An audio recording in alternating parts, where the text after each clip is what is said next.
ዛሬ እምነትንና ፋይናንስን በሚያስተሳስር አንድ ድንቅ መጽሐፍ ማብራሪያ ላይ አብረን ቆይታ እናደርጋለን። አብራችሁን ሁኑ።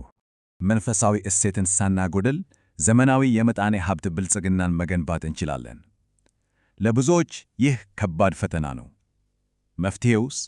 በ2016 ዓመት በዳዊት ደስታ የተጻፈው ኦርቶዶክሳውያንን በምጣኔ ሀብት ማጎልበት የተሰኘው መጽሐፍ ለዚህ ትክክለኛውን ሚዛን ያሳየና የሽፋኑን ምስል ልብ በሉት። ቤተ ክርስቲያን ወደ ላይ በሚያድግ የፋይናንስ ግራፍ ላይ መቀመጧ በጣም ጥልቅ መልእክት አለው። ወደ ዋናው ዓላማ ስንገባ መጽሐፉ መንፈሳዊነትን እና ምጣኔ ሀብትን በተግባር ለማስተሳሰር ያለ መሆኑን እንረዳለን። ዋናው ሐሳብ ዓለማዊ የፋይናንስ ማረጋጋትን ከመንፈሳዊ እድገት ጋር በማዋሃድ ኦርቶዶክሳዊ የምጣኔ ሀብት ማጎልበትን መፍጠር ነው። እውነተኛ ማጎልበት ማለት የግል መንፈሳዊ ሕይወታችንን ከጠንካራ ተቋማዊ የኢኮኖሚ ጥንካሬ ጋር ማመጣትን እንደሆነ በደንብ ያብራራል። አሁን ደግሞ ወደ ይዘቱ እንለፍ። መጽሐፉ ስለ ቁጠባ እና የፋይናንስ አስተዳደር ተግባራዊ ስልጠኖችን በስፋት ይዳሰሳል።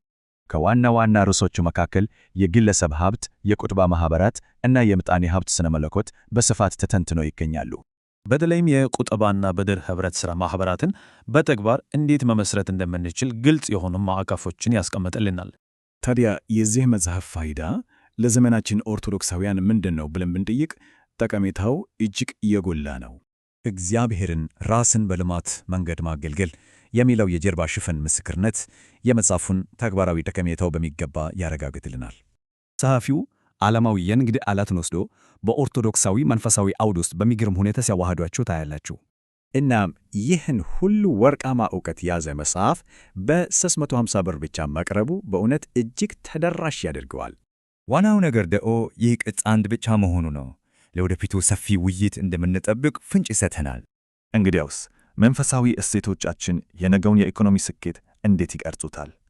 መጽሐፉን በማንበብ ይህንን ጥልቅ ምስጢር እንድትመረምሩ እንጋበዛለን።